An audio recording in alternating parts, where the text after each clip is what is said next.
SWTV, Tombola Bilenge ya Congo. SWTV, ya Bilenge, Pona Bilenge ya Congo. SWTV, Kondola Boyebi ya Bilenge ya Congo. Espace 100% débat de jeunes. SWTV, le rendez-vous de toute la jeunesse. SWTV, ya Bilenge, Pepona Bilenge ya Congo. Bonjour chers internautes fidèles à SWTV Congo ya Bilenge, bienvenue na chaîne Nabino Moko ya Bilenge et puis Sarabino ba information vraie sur Makambodio sur Ezo les Galambo Cannabiso, plus particulièrement pour ça la promotion ya jeunesse congolaise. Alors pour na lelo eze sengo mingi pour nangai na sepeli na mbabino na bureau nangai bomoni ke Congo ya Bilenge pour société moko malette et na bureau na yango ça bien organisé plateau na biso pezali bomona ndenge to yambara bino pour na lelo tozali ko solana bino ensemble sujet moko ezo sala buzz na Kinshasa awa sur Dr Jeff Leteta. Est-ce que existe ka ou non? Ensemble na bino nde to koyeba yango bato belé bazolo ba que ezali ancien président de la République qui a RDC Joseph Kabila Kabange le Raïs bato sous balobi que moto ngo azana e lokola pigi même ko boye moto ndo mutu nyonso azopesa interprétation na ndenge oyo ayokeli pe na ndenge oyo azo comprendre. Alors comme biso Congo ya Bilenge to sala toujours wana pona ko lokela bino ba information vraie to bengele bino ndeko moko na kombo ya Pierre Kabasele Gabana azali journaliste le kolanga chroniqueur na Canal Futur Télévision azali pe directeur général le kolanga mama DG Janili Mavungu azali directeur général na chaîne na Moko ya Gabana TV azali vraiment parmi bato oyo bayebi Dr Jeff Leteta yinda ko expliquer biso Dr Jeff Leteta azali pe donc to solana ye to analyser vraiment ba réponse na ye ce qui est vrai pour nous so que y a pe na plateau pe boye azo a koskosi na ebino azo alekinzela non mais boyebi que ngai Janili Mavungu DG na bino ya Congo ya Bilenge na mbela bino n'importe qui te so déjà na mbeli bino mutu c'est que ngai moko pe na so ki pe temps ya koyoka mais awa sur le plateau avant que na mbaye na koyebisa bino te on a été solo qui boyoka moko a expliquer bino akuta na wapi à quelle occasion et azandenge nini avant da wapi a expliquer bino donc na tiki bino na mo poser ya mukie na ki rolukela bino invité na ngai apesa bino éclaircissement sur affaire et à Dr Jeff Leteta. À bientôt. Bien voilà, comme convenu tozana ndeko na biso azali chroniqueur ya Canal Futur, puis patron de la chaîne YouTube na Yemoko na Congo ya Congo Gabana TV, Yemoko en personne, il s'appelle Pierre Bassele Gabana à qui nous disons bonjour. Ah bonjour. Boni Bassam. Ouais ça va, santé normale, bienvenue. Puis quand je viens pour monter Kennedy. Voilà. Toi toujours na mon papa ya mon rendez-vous Kennedy. Ils ont paraître pas si bien. Congo za Bilenge. Tu es venu na Canal Futur, mais vous avez pas trop de chaîne na Yomoko YouTube, le quoi ya biso boy, boni évolution et entreprise na yo. Ouais, évolution ça va. Na tout baïbi puis ba partenaire ba l'équipe belé dernièrement tout ça na jeune mon voisin na mon belé en États-Unis na moko wana comme bon aux États-Unis, moi là Jonas Matuidi. C'est branché biso pets. Non, branchement à moi de ça l'émission. Ba branché tout le monde. Ça doit la promotion de jeunesse congolaise, yo pose moi partenariat moi kitoko. Non, ba partenaire ba za rebelle. Na zo tele solo moto za Jonas Matuidi. Voilà. À jeune moi au niveau ya États-Unis, aza patron na cadre d'entreprise na moi patron. Donc jeune dans entreprise à mon niveau ya États-Unis, donc Jonas Matuidi. Donc Jonas Matuidi, si vous avez mis les États-Unis, donc c'est déjà moi qui Congo et Bilenge peso zila partenariat. Donc baza tellement Bilenge ba jeune sana, ozo na général des femmes au niveau Kinshasa, on va partenaire en mail. Baza tellement Bilenge ba ndé sous par exemple la chaîne YouTube comme on est beauté image. Beauté image. Ça ba partenaire ba c'est tout ça. Willy Mouchen École mondiale, à Soébi, ba ta mbongo ba tchaka mbongo comme ça ka ba ki na bien to ali na ba gina le ken jeune au hasard l'entreprise mo comme Loy Airline donc jeune mo hasard abi azan ele ngelo la ngana yo azan la société même ya fait au niveau États-Unis bazan tellement belé et donc on va bilingue ya bio message ni au petit avant que to kota na sujet non ngana ngi ko so fona tangelo partenaire au fond nous saisir hein ba Jean-Paul Elesse azan jeune moko ça on est bien bazan tellement belé au bazan peut-être venir voir la mission là. Ça la promotion là bon objectif de monsieur ça on a promotion de on a passé les rapports na bilingue assez baza ba jeune ba tata voilà ba su ka permettre ba 80 ans c'est 80 ans de retour ba ba jeune bon la mission faut promouvoir jeunesse net OK oui c'est très important et puis nous aux jeunes nous la chaîne YouTube qui imagine comment ça fait ils arrivent à la pour ça entreprise faut la tata mo besoin non beaucoup de la su ka permettre na matoi hein donc qui comme métier et les autres bilingues de former les premiers c'est pour dire que nous sommes chaîne Congo et bilingue puis surtout bilingue tout ça maramloka batata voilà merci beaucoup Gabana mais on comprend quand même l'idée exact voilà la comprendre merci beaucoup surtout un peu le plateau et ça parce que aux parmi les journalistes de la République démocratique du Congo pour tout le Baka et Kinshasa donc l'information vraiment est vendue et pas Gabana néanmoins tu vas te développer ensemble les sujets à Dr Jeff Lété Azana pour les campagnes tu sais bah des mythes pour réalité ma nous sommes sur le Raïs oui tu vois pas problème Joseph Kabila balobi keza ye bon ata mutu moko tazoye ba nakende na lemba nakende na mwana nakende wapi mutu moto a reconnaître mais ben singa que Gabana boka ga déjà dans sola déjà pas Gabana qui no tout na en répondre non Jeff dit ça azaka wa yo akoza peut-être comme nous appelle Sami Wechi vous appelez Etienne non Félix Antoine Tshisekedi vous appelez vous appelez Joseph Kabila. Kabila quand nous sommes avec Jeff Joseph Kabila tinde ko ngai collègue na ngamo na kana fait ko na Gabriel donc à Kimbo Absan à tout dire demande est-ce que Jeff Joseph Kabila dit à vous payer pour en fait ça que la Facebook ou l'occuper Jeff de l'été de l'omine pour mon affaire. Et so bimaté ngamo na beti en partout so bimaté. Donc je pense que azam tout normal mais vie naïe professionnelle à boire comme ménager on a vie naïe publique dans la vie familiale c'est un père de famille c'est un chef d'entreprise c'est un partenaire d'une grande société qui est Vodacom donc les amis partenaire il y a Vodacom donc à vous ça vraiment tina Vodacom au moni bon n'a pas beaucoup c'est et à moi c'est écrit dans la PC au moni bah choc nous surtout au moni à Vodacom choc il y a Vodacom au moins dans chaque commune ça va choc moi comme un don de Dieu donc on va au don de Dieu ah bon mais comme ce que Jeff Njadi on a fait au ça tout ça Jeff Njadi tout le monde va combien de combos c'est donné c'est qui est vrai qui est don de Dieu et Rosa pseudo mais c'est lui-même l'état de mon côté mais à un doute en fait à ça Moutou alors ça la maramine na Congo alingi na été pour Congo na comme on de ko ba dili kino ngi comme mo ka isaka wana bo sumuka na mo yango ça la bande ko na biso mutema passe mais na pesa o retenir ah oui musheni to mona ba mo mais yo va prêtre ndenge ni zo bata aboyi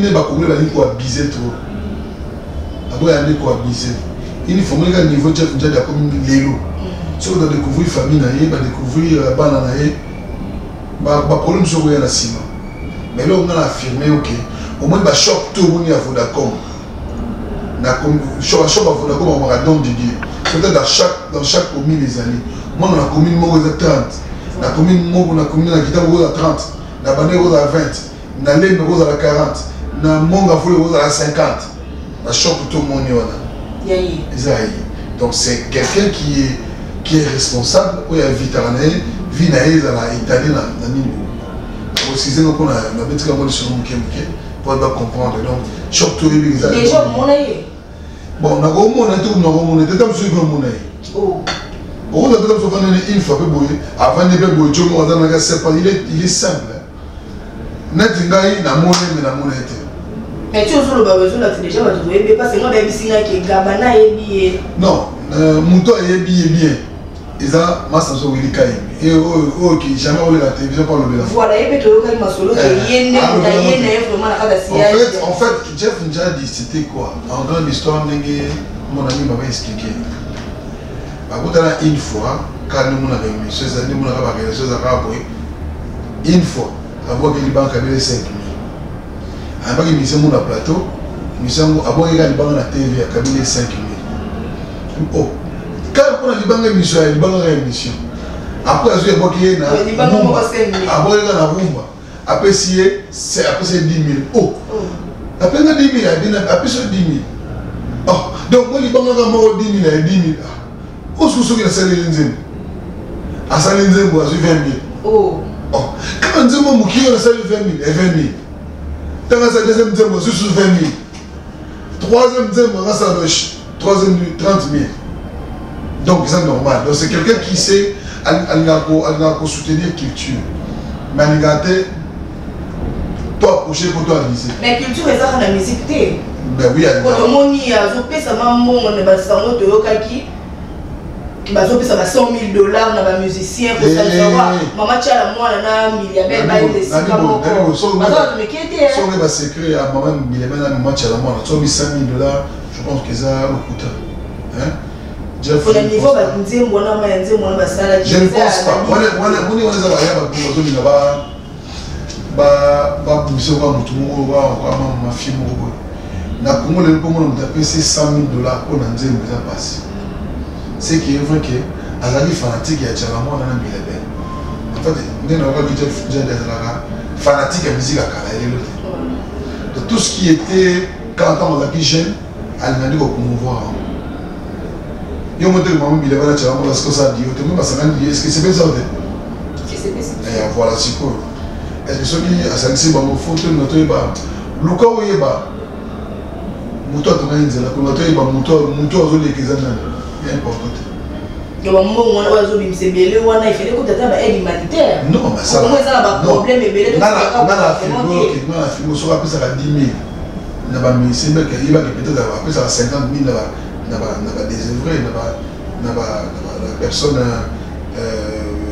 bateau bazar soutien. Mais comme on a un moto à bomba tu es un musicien déjà voué. Ce que ça allait que attends on fait non on est au musique à quelque chose tu as toi c'est quelqu'un qui comment on est don comment on a mis don de Dieu. Oui don ça va c'est pas là. Oui bien. Voilà. Est-ce que ceux qui nous avons sur le lot esprit nous avons besoin d'un jour est-ce que nous avons besoin de sur le nom à don de Dieu. Azali don Azali les cabos dans Zambie, il y a moins de hasard. Comment on a les cabos dans Zambie? Mais on a toujours besoin de alors comme on a ça, tout le monde soit cabellier. On a la cabellio, on a un gang à ngati. Mais oh ya, on doit recevoir à chanter. T'es la cabelle n'a 10 000, la cabelle n'a fait mais toi yo comme tu. Non mais il y a Jeff de ok avec ça va aider mon temps, mon temps. Toi toi au bout gars. Non tu n'as pas le gars que les 10 francs a été. Mais d'abord parce que je sais que quelqu'un qui sait aider les gens. C'est un homme de cœur. Oui, Kaembe, que je salue en passant à Zan de Côte aux Aranais déjà. Est-ce qu'il y a tel ce qui nous attend qui était comment Moutonga Zala dans mon nez, Mouki Moulaï, Abi Moutouma, elle a eu des jours, Adolphe Dominguez. Oui, c'est un frère, c'est un ami. D'ailleurs, hier, à Master, on a commencé à tout. Pour la Jeff, pour la besoin pour la Jeff, pour la Kabila. Quand Kababi est allé Moutouma, il a Kabila personne. Donc, elle s'est monté en amont, oh, mais on a découvert que Jeff il était. Après ça, le mot on a Adolphe. Après ça, Willy Moteboy. Après si Jeff Moteboy. Après si Willy Boy. Oh, Willy. Comment on a compris que Jeff Moteboy a fait un peu de monnaie. Tu as rappelé Jeff Moteboy. Après si Adolphe Holland, on a évité des jours, on va compter dans la mémoire. Juste après l'autre, il est bah, elle a quand même un mot. Jeff a fait un peu de raboué. Oh, Kassi. Oh, vous avez dit que Jeff de la maison puis mais là ça n'a pas Jeff de avant de me payer. Alors on dit bon, tant moi qui a dit Adolphe maman. Habite Adolphe. Mais c'était lui, observez le mot. Il y a des photos, comment on se souvient, quand on a envoyé c'est pour dire que c'est quelqu'un qui ne veut pas pour ça la baisse. Parce que, tu belé, bisous à comment te dit quoi, bisous. Dans le respect de tant qu'il y a un père de famille, tant qu'il y a un responsable, à l'union n'était pas y bien le niveau. Pour un combo.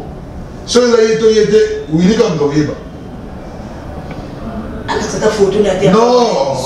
Quand c'est ta photo, mais comment quand Jeff monte dans Facebook, il balai Jeff de Banque. Non. Et là, tu vois, là, ça veut dire sur la Jonas Mathieu de Wana, la béton sur la. À la milliardaire. Hein? À l'entreprise des États-Unis, dans mon terre. Mais, et le Nanga, Manogo, bien longtemps, comme trop, mais à ça, disons que c'est quelqu'un que j'ai dédicacé depuis longtemps. Mais docteur Jeff Lété, tu as oublié que à ligne culture, mais on veut voir la culture, mais culture, c'est un culture, c'est un. Ah, celui qui a côté musical. Non, musical, même dans le football. Même dans le football. Théâtre, même.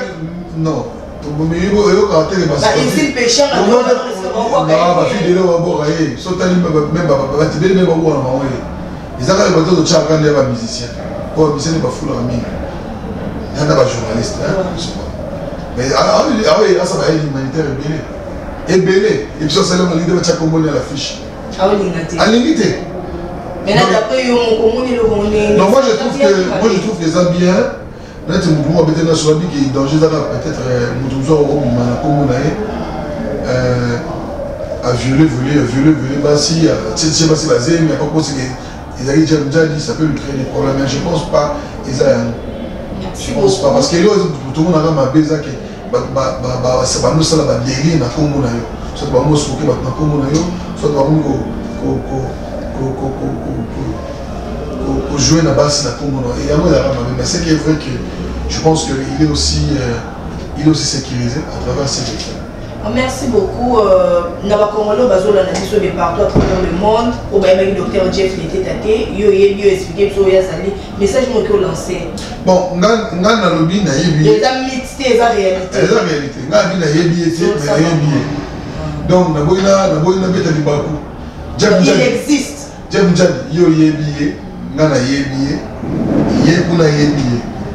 Mais qui Jeff Jadi ne trouve pas ça et puis on va payer te vraiment tu me sens pas bien ma casse ça va mon casser à propre mot jeune mot à jeune qui va noter là tu nous va mon casser dans zela donc Jeff on va pas tout mon garçon bien propre soit alors tout de na vega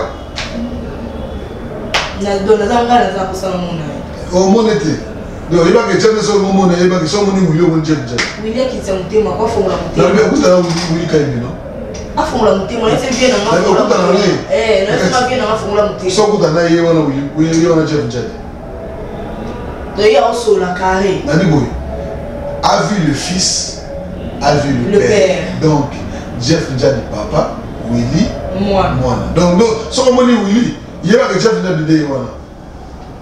Merci pour la fidélité na bino bande konanga nyoso to bozalaka toujours wana pona ko zila ba information vrai il y a SWTV Congo ya bilenge na pesi bino vraiment merci pour la attention au bo pesaki pona kolanda biso sur sujet ya docteur Jeff Lété wana to ko comprendre na nzela ya de konanga chroniqueur Pierre Kabasele Gabana atalisi biso que docteur Jeff Lété aza mixte mais existaka de comprendre ce que dans tout la ignorance katina biso et a existera pe a expliquer biso que toki rozala pe to kutana na déjà to le kana pe na ndela to pesa na mbote mais to yebite ke zaye so tellement que a yebisi biso que yenda na kutana na yete na kutana na yete ke za bat o ba kutana entre autres Willy Kaembe nda kutana na ye alors to ça vraiment effort pour nous relongola ba internautes na biso ignorance pour la existence il y a docteur Jeff Lété to kutana na Willy Kaembe a expliqué biso vraiment a kutana na occasion nini aza ndenge nini donc on ça la même fort que soto longa te pas Willy Kaembe il a pesi biso aussi contact il y a yemoko docteur Jeff Lété to kutana na ye a expliqué biso raison nini pe lo nini vraiment ezo boyisa ye azala visible na public azo boya nini ozo pesa déjà ba mbongo na yo ozo pesa ba mbongo ba yemba yo alors qu'est-ce qui manque que public eyeba yo donc on les canons nzelo moi pe ba beta yo to se to leki to yebi na sote ke docteur Jeff ye wana donc on luka pe que to yeba yo oyeba na public oyeba na mutu nyonso et ça peut sécurité pour na yo moko docteur Jeff et si ko zali so landa biso message na biso ko moya bilenge ya mwana donc ça pour ça que public eyeba yo donc ça vraiment a besoin que docteur Jeff l'été article invisible était ya mona na vraiment na public batno suba mona ye mais tu que ezala toujours à travers Congo et bilenge to ça effort wana que bon mona docteur Jeff l'été na yango bozala toujours branché et ça premier numéro sur affaire docteur Jeff l'été deuxième numéro to yambela bino Willy Kaembe moko azali ndeko na ngai chroniqueur to yambela bino et troisième numéro et rozala to yambela bino docteur Jeff l'été moko eza magité et singa te to boma mutu tozana ronzima to kutane si et seulement si que aza en vie si et seulement si que il existe. En tout cas je vous promets à ce que dans Yembelabino docteur Jeff Leteta na Congo ya bilenge. Merci pour partager émission yoyo, pour aimer page na biso, pour s'abonner, pour continuer à s'abonner, pour nous ça la promotion ya chaîne na bino Congo ya bilenge. Tokutani mbala sima. Bye bye.